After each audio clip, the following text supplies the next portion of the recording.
NBA, this has to be the most pathetic professional organization I have ever come across. This has to be the most unprofessional organization I have ever come across. This league would definitely not succeed without Adam Silver saying, here's more money, here's more money, here's more money, here's more money. It's a regular WNBA game, the Indiana Fever versus the Chicago Sky, and the court is buzzing like a beehive after someone kicked it. Caitlin Clark, the golden child of basketball IQ, is out there dropping dimes and draining threes like she's got a personal vendetta against the rim. Angel Reese, the self-proclaimed villain who thinks every game is her audition for WWE SmackDown, is bringing her signature flair, part basketball, part Broadway. Then bam. It is embarrassing. It's absolutely embarrassing. It is absolutely embarrassing. And the fact is that originally it's, oh yeah, you know, we're looking towards everything. Then they had to double down. They actually A play happens that sets the internet on fire, sends the WNBA into a tailspin, and makes fans question if the league even knows what sport it's running. Here's the tea. Caitlin Clark makes a tactical move, a clean, hard foul that's about as polite as a tackle can get in professional sports. It's the kind of play you'd see in any game where players actually care about winning. Angel Reese, though, she doesn't just take it. She reacts like she's starring in Fast Furious. Court edition, complete with full contact drama and a side of attitude. Now you'd think the WNBA would see this and go, ooh, spicy. Let's lean into this rivalry and sell some tickets. Nope. Instead, they drop a bombshell so ridiculous it makes you wonder if they're allergic to common sense. They don't call out Angel's theatrics. They don't praise Caitlin's ice-cold composure. They turn their laser beam of judgment on, wait for it, the Indiana Fever fans. Yes, you heard that right.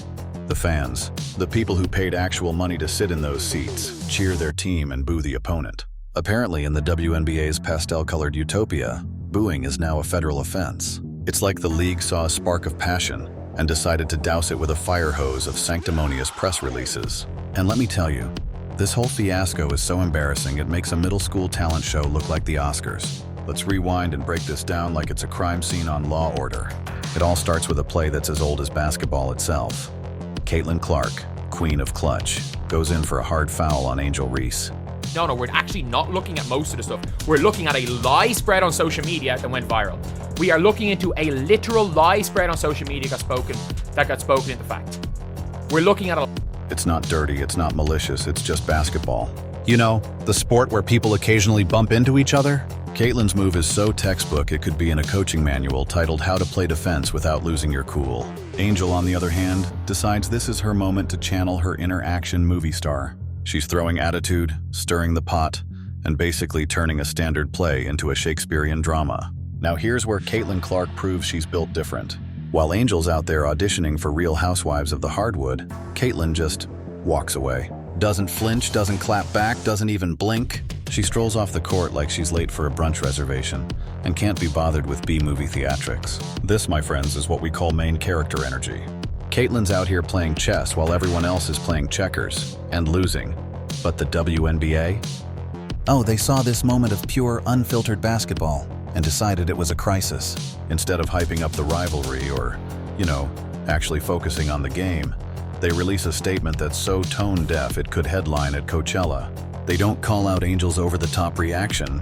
They don't celebrate Caitlin's poise under pressure. No, they go after the fans. The Indiana Fever fans, to be exact, who had the audacity to boo Angel Reese.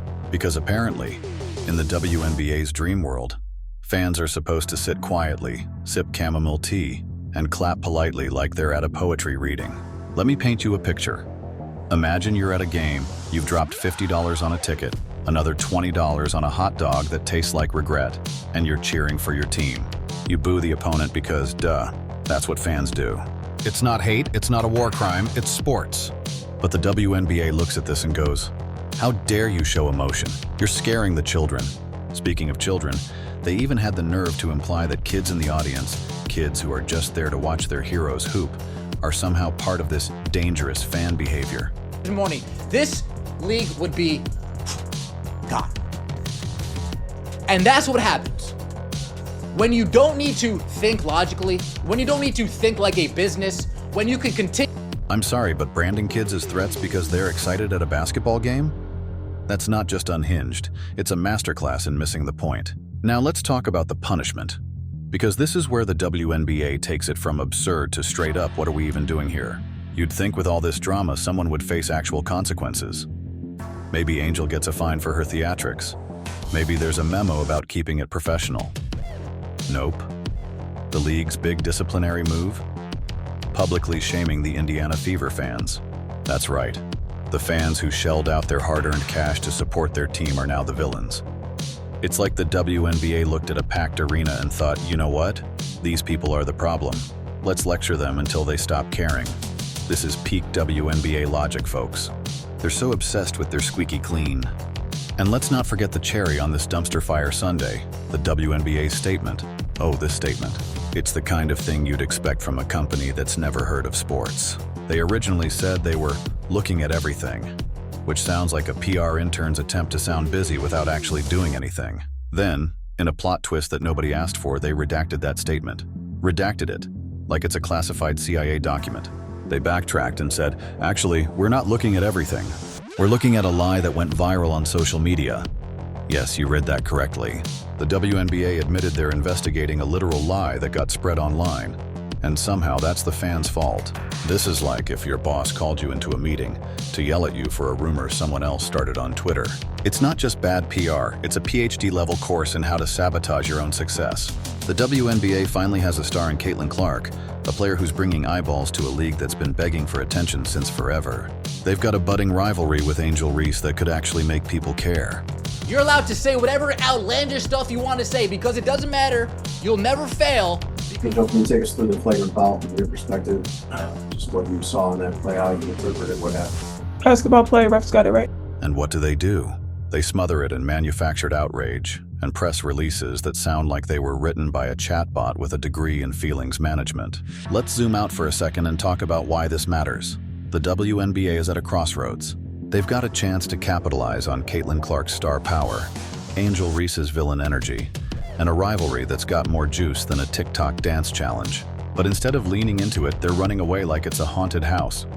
Sports thrive on drama, tension, and stakes. Think Magic versus Bird, MJ versus the Pistons, or even Serena versus Sharapova. Rivalries are the lifeblood of sports. They're what get people to tune in, buy jerseys, and scream at their TVs. But the WNBA? They're treating rivalries like they're a biohazard. Here's an analogy for you. Imagine the WNBA as a chef cooking a gourmet meal. They've got all the ingredients, prime talent like Caitlin, spicy personalities like Angel, and a fan base that's finally showing up. Yell and fans scream and fans try to do anything they can to diminish their opponent's ability to make a bucket. And I think that it's very hard to really understand But instead of serving a 5-star dish, they're blending it all into a flavorless smoothie and calling it safe. Nobody wants a safe smoothie, WNBA. People want steak, sizzle, and a little bit of spice. Let Caitlin and Angel cook. Let the fans cheer, boo, and lose their minds. That's how you build a brand, not by policing every glare, shrug, or sarcastic comment like it's a violation of the Geneva Convention. And speaking of Angel Reese, let's give her some credit. She's leaning into her role as the villain, and it's working. She's out there stirring the pot, talking smack, and keeping herself relevant. But let's be real. Her basketball game isn't what's keeping her in the headlines. She's a social media influencer with a double-double side hustle. Meanwhile, Caitlin's out here elevating the entire league with her play. She's not just a star, she's a supernova. And the WNBA's response? To treat her and her fans like they're the problem. It's like telling Beyoncé she's too loud and needs to tone it down for the sake of harmony. Now, let's address the elephant in the room, the racial slurs narrative. Some Angel Reese fans have been pushing this idea that Indiana Fever fans were yelling racial slurs during the game. really interpret this sound that way, at least for me it is. And I'm really hoping that the WNBA did not just announce an official investigation based on internet hearsay and outrage. In 2025, where every single person in the arena has a phone that can record 4K video, you're telling me nobody caught this on camera? No grainy clip, no viral tweet, nothing? If this was happening, it'd be all over X, TikTok, and ESPN by now. People would be ejected from the arena faster than you can say technical foul. But the WNBA, in its infinite wisdom, decided to take this unverified social media rumor and run with it. They're out here investigating a lie that got spread online, and somehow that's the fans' fault. It's like blaming your dog for a bad Yelp review. And the worst part? They're selectively ignoring the fact that Caitlin Clark and her teammates have been on the receiving end of online hate too. The WNBA Players Association even put out a statement that basically said, hate is bad. Unless it's aimed at Caitlin or the Fever, then it's fine. The hypocrisy is so thick you could spread it on toast. This whole saga is a masterclass in how to mismanage a moment. The WNBA finally has attention, ticket sales, and a storyline that could carry them into the mainstream. Caitlin Clark is the reason games are pulling 2 million viewers instead of 400,000. A situation that shook the earth. That is Caitlin Clark putting a flagrant foul on Angel Reese, and that foul arguably was probably one of the most transcendent moments in Caitlin Clark's career. To me, that... She's the reason arenas are packed, but instead of protecting their golden goose, the league's too busy making sure nobody's feelings get hurt by a boo or two. It's like they're allergic to the very thing that makes sports compelling: raw, unfiltered emotion. So, what's the solution? It's simple. WNBA, get out of your own way. Let the rivalries breathe. Let Caitlin and Angel go at eye. But for them to sit up there and lie and say that Angel Reese again called racist names during the game, I had somebody from my team sitting right behind Chicago Sky bench. Wasn't nobody saying